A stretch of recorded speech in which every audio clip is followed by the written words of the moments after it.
This video will provide you with some examples of potential jury selection questions for both sides, a plaintiff and a contractor, in a breach of contract case. First, let's look at some questions that a contractor might ask. Members of the panel, good morning and thank you for being here today. Has anyone here ever sued someone in court over a contract? And members of the panel, have you ever left a bad review for a business online? Please keep your hands up if you said yes. And members of the panel, has anyone here ever made a plan and then changed your mind later on? Juror number 4, you answered yes to that last question. Do you think it was the other person's fault that you changed your mind? No. Members of the panel, would you agree that sometimes things just fail and it's not really anyone's fault? Oh, yes.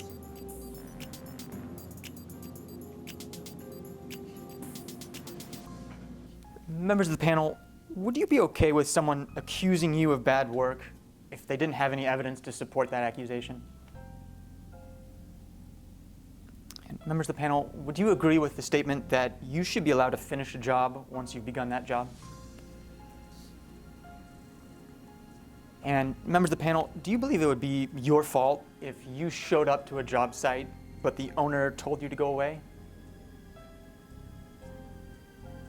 And members of the panel, do you think people should be allowed time to do the job they were hired to do if it's not their fault that a delay occurred? Please keep your hands up if you said yes. Thank you. And now let's take a look at some questions that the customer might ask. Ladies and gentlemen, please raise your hand if you believe that people must follow a contract once it's signed.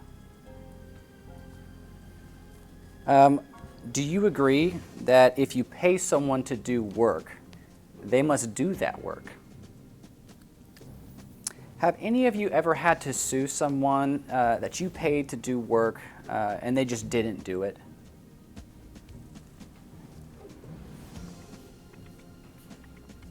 Have any of you had someone break a business promise to you, a contract promise to you? Now here's an important one. Do any of you believe that all contracts must be in writing?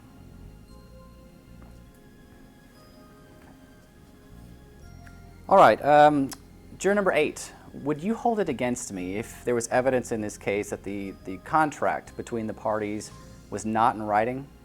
No, I mean, people make verbal agreements and base it on a handshake. I mean, that's fair. Okay, thank you for that response. Does anybody agree with that statement? Okay, thank you for your answer. Remember, the questions in this video are just examples. You can ask pretty much any question you like, as long as it is relevant to your case.